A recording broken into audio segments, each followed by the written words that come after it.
Alguma vez você já se sentiu ridículo e sem argumentos, simplesmente por afirmar que não acredita que o homem é resultado de uma explosão cósmica, de evolução ou coisa que o valha? Sabe quando você passa em frente à banca de jornal e uma daquelas revistas chamadas científicas põe em xeque tudo que a Bíblia afirma, dizendo ter evidências suficientes e opiniões de cientistas tão inteligentes que não acreditam na criação de Deus? Será que a ciência está a favor dos que acreditam na evolução e contra os que acreditam na criação? Será que os cientistas estão todos a favor da evolução? Será que eu posso acreditar em tudo que estas revistas falam ou devo questionar suas declarações como sendo tendenciosas? A partir de hoje, você vai entrar com o programa Está Escrito no mundo maravilhoso da ciência e dos cientistas e descobrirá cientificamente que a Bíblia está com a razão.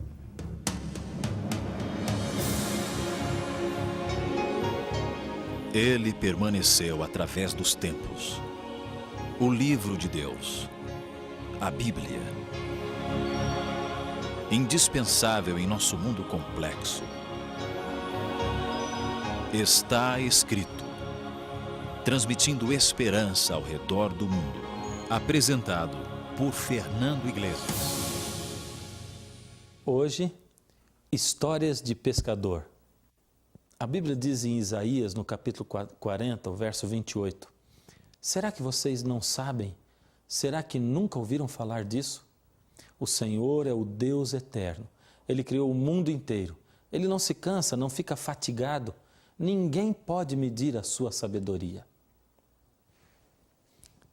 Paleontologia é o nome da ciência que estuda os fósseis. Bem, e o que são fósseis? Fósseis são o que sobrou de alguns seres vivos que viveram no passado. São esqueletos de seres que morreram e cujos corpos foram rapidamente soterrados.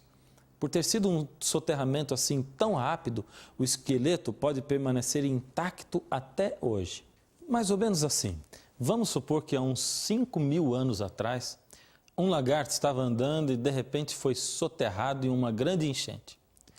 Ele foi tão rapidamente soterrado que por condições de temperatura, etc., acabou sendo petrificado, ou seja, toda a sua carne e músculos foi consumida, porém os seus ossos permaneceram intactos e se transformaram em pedra.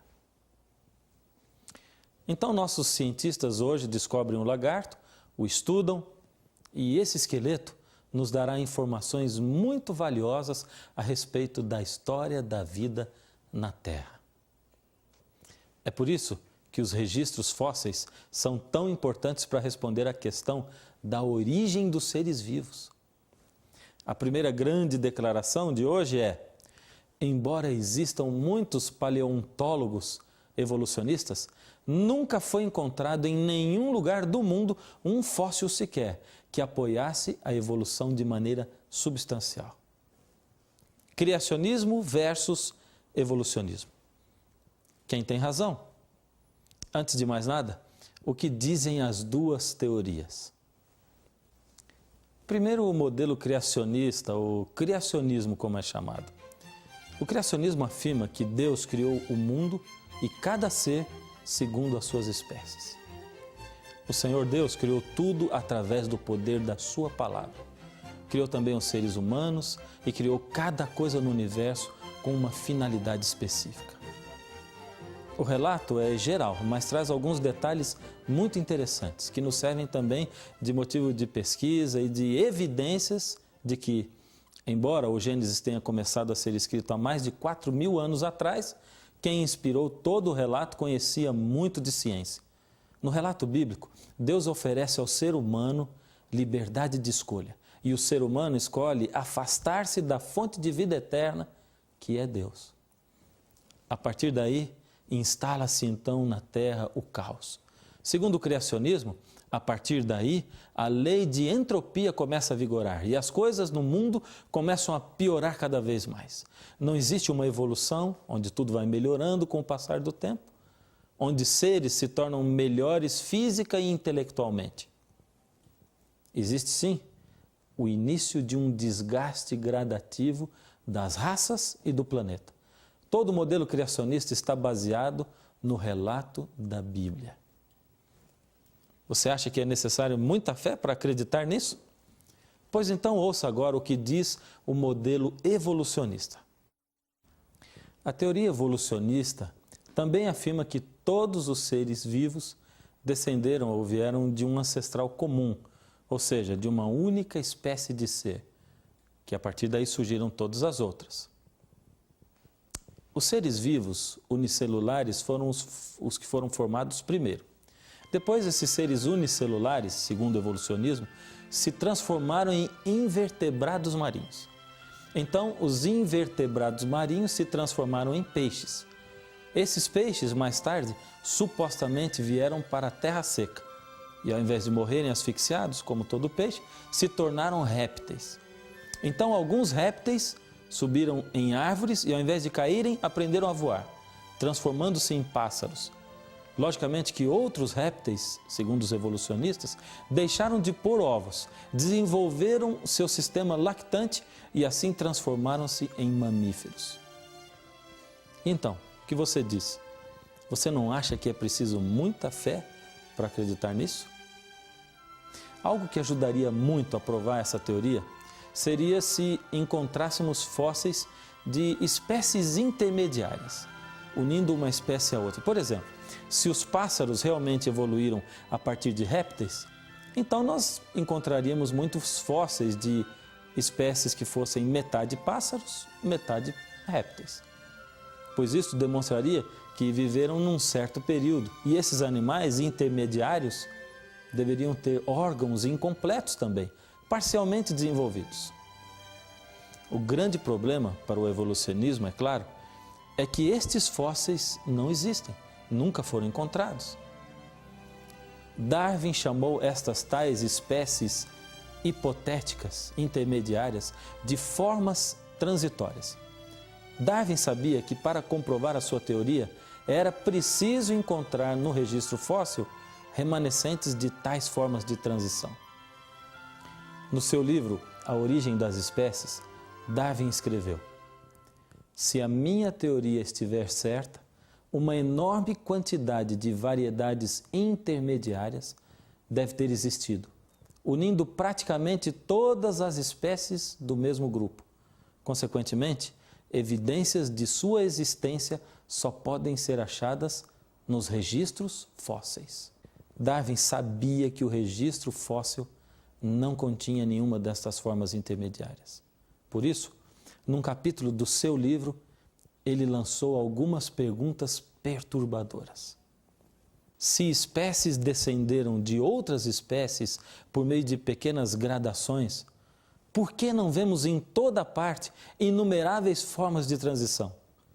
Se por esta teoria inumeráveis formas de transição devem ter existido, por que não as encontramos em grande número na crosta terrestre? Darwin pensou que estas formas de transição seriam encontradas quando o registro fóssil fosse investigado mais profundamente.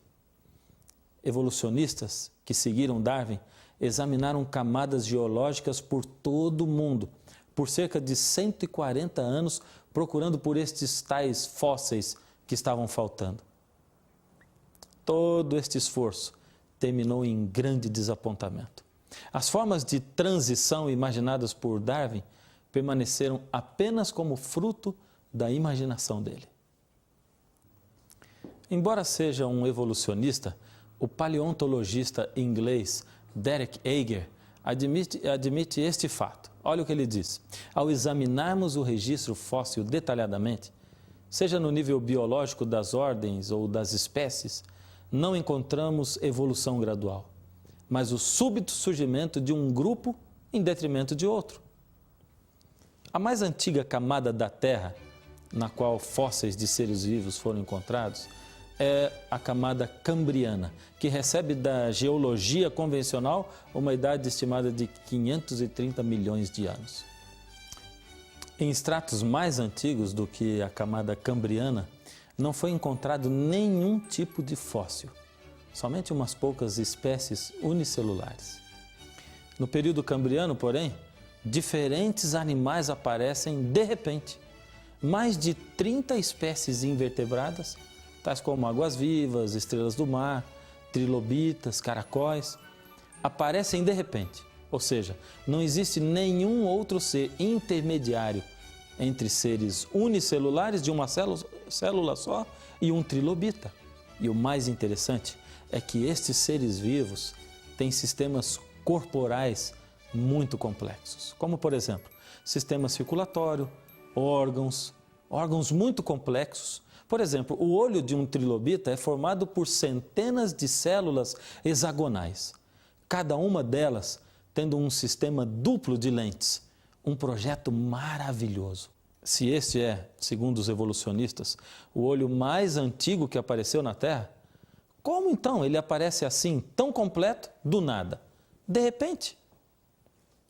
Além do mais, sendo que os insetos modernos, como as abelhas e as libélulas, têm olhos semelhantes ao do trilobita, com a mesma estrutura hexagonal, isto indica que esta estrutura não evoluiu nada, tendo sobrevivido, como diz a geologia, 530 milhões de anos sem uma única mudança.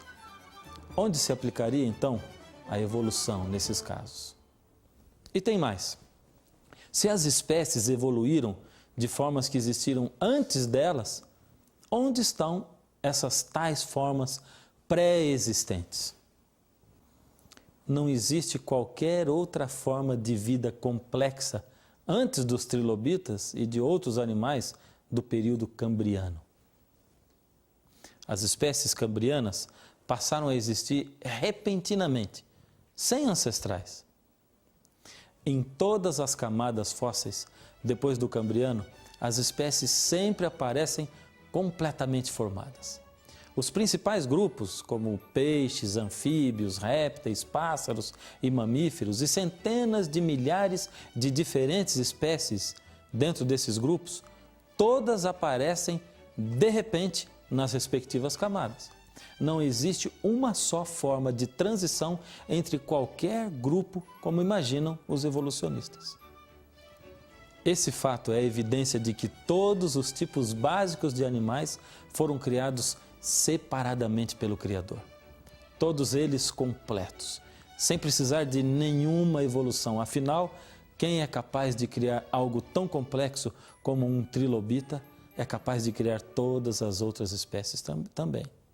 O assunto é tão complicado para os evolucionistas que até o paleontologista evolucionista Mark Charneck confessa o seguinte: um dos maiores problemas tem sido o registro fóssil. Esse registro nunca forneceu qualquer vestígio das formas intermediárias de Darwin.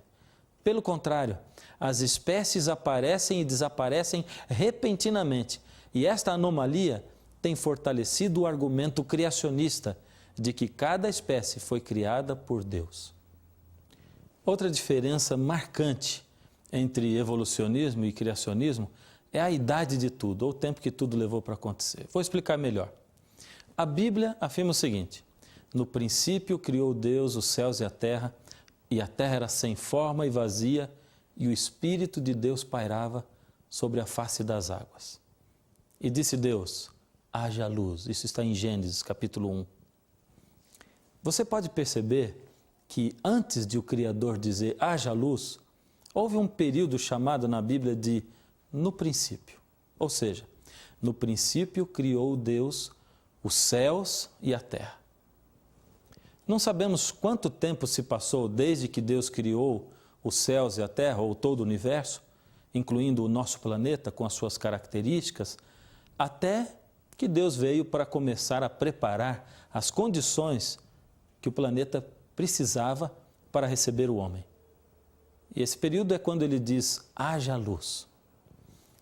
Porém, sabemos que desde que ele criou o primeiro ser até hoje, decorreram-se aproximadamente 6.000 anos.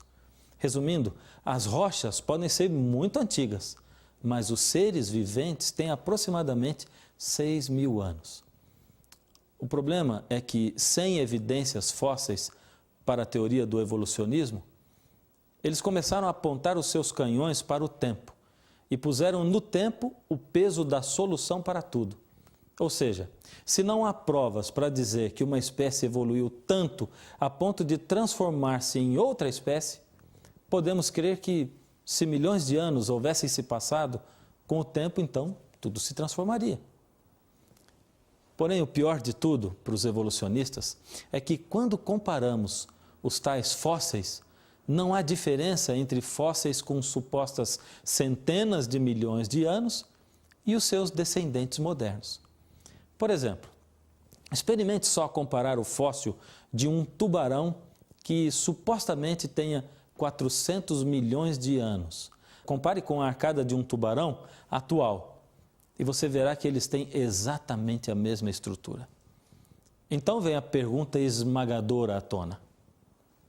Se tudo evolui com o passar do tempo, então como este tubarão permanece exatamente igual ao seu ancestral?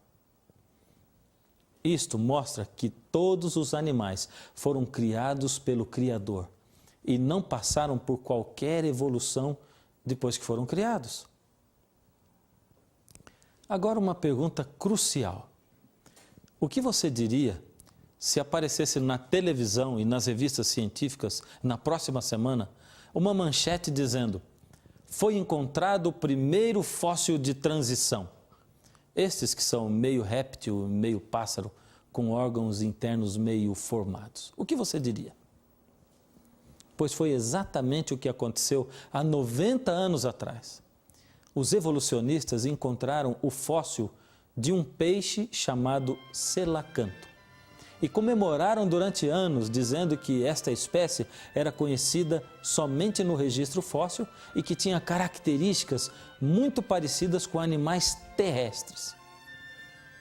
Como os fósseis apresentam somente o esqueleto do animal, eles tomaram a liberdade de dizer que este animal tinha tido pulmões primitivos, diferentes dos peixes de hoje.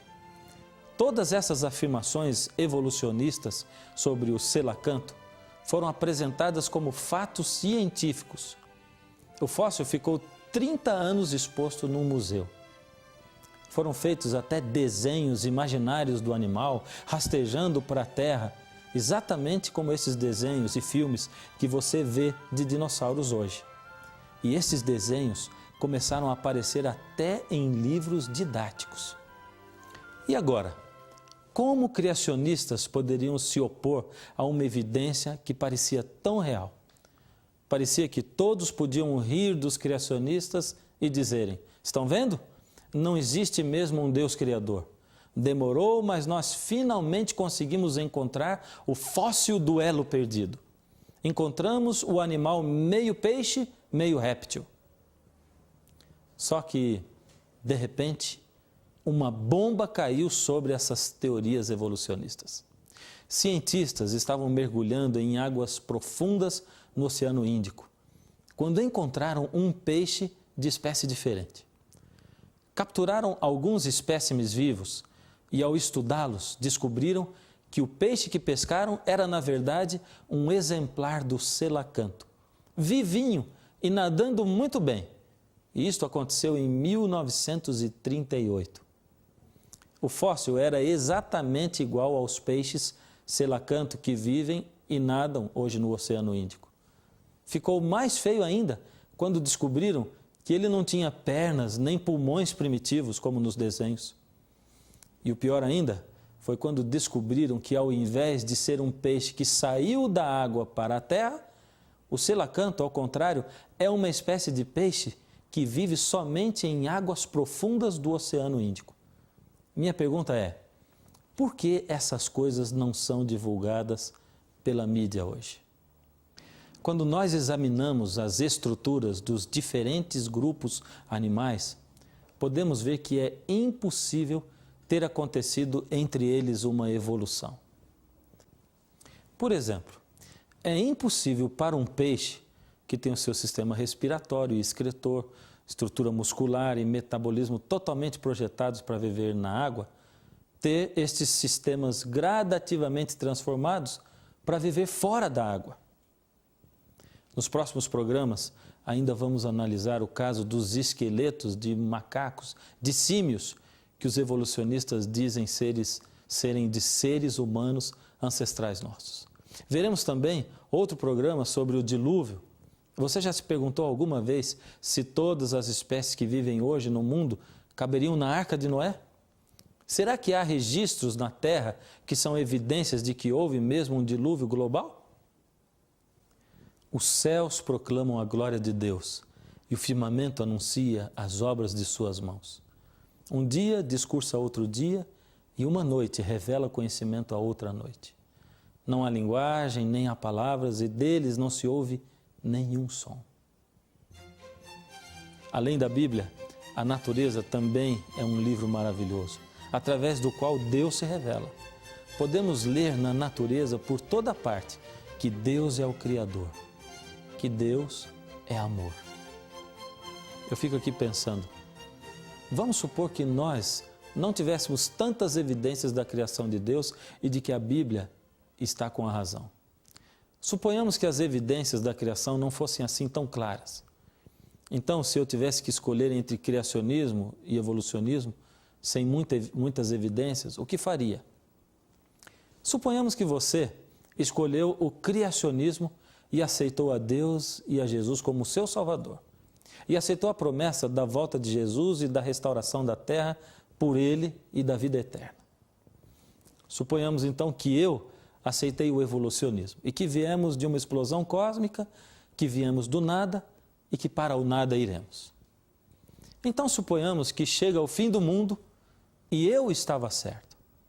Então nós dois morremos e descobrimos que realmente não existia nenhum Deus Criador e que todos viemos do nada e iremos para o nada. Ou melhor, nem descobrimos nada, pois nós morremos mesmo. Mas suponhamos, ao contrário disso, que você estava certo e que chega o fim da história do mundo e que Jesus volta mesmo para buscar os seus. Você, então, vai ter a vida eterna que Jesus prometeu. E eu, simplesmente, vou ficar assistindo por um momento até que deixarei de existir para sempre. Percebeu? Se mesmo sem evidências já valeria a pena ter estado do lado de Deus, imagine com tantas evidências a favor de Deus. Talvez você tenha passado sua vida toda tentando não acreditar em Deus. Quem sabe você já tenha até tentado, pelo menos pensar que Deus pode ser o Criador de tudo, mas a pressão tem sido muito grande. Eu sei que é duro viver num mundo onde as pessoas fazem parecer que quem crê em Deus é ignorante. Eu sei que sempre que você tenta pensar em Deus, você começa a pensar que, se seguir a Deus, terá que abrir mão de muitas coisas, até de pessoas ou de posições importantes. Engraçado, você já reparou em uma noiva no altar? Você acha que enquanto ela está ali no altar, ela está triste, pensando em quantos homens ela irá perder por dedicar-se a um único homem de agora em diante? Com certeza não. Ela está apaixonada. Ela está feliz por entregar-se àquele a quem ela ama de verdade. Para ela, os outros não são ninguém. Deixe Deus conquistar o seu coração.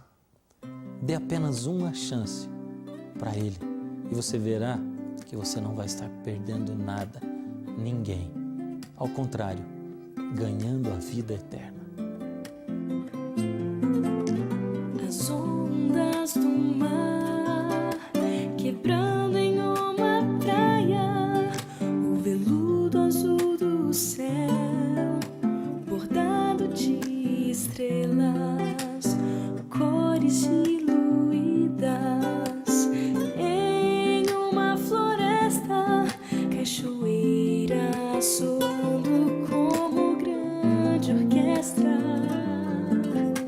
As lágrimas do orvalho desenhadas em uma rosa, a lua iluminando uma estrada de terra, o gosto açucarado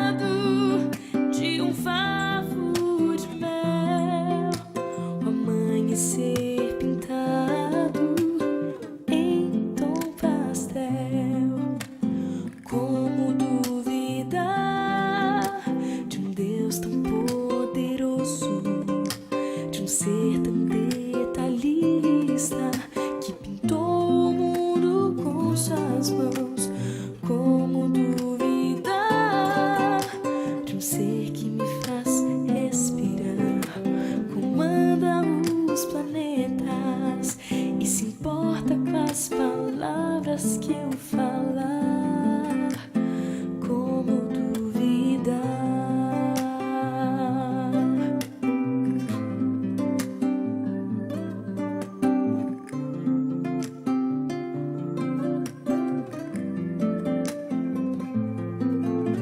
A grandiosidade de uma montanha, o trabalho árduo em um formigueiro, um arco-íris rasgando o céu cinzento, dunas esculpidas pelo sopro do vento, o sol se escondendo no horizonte distante, a poesia existente em um nascimento, a brisa balançando uma rede na varanda, o som de crianças brincando de ciranda. Como duvidar de um Deus tão poderoso, de um ser tão detalhista que pintou o mundo com suas mãos? Como duvidar de um ser que me faz respirar, comanda os planetas e se importa com as palavras que eu falar? Como duvidar?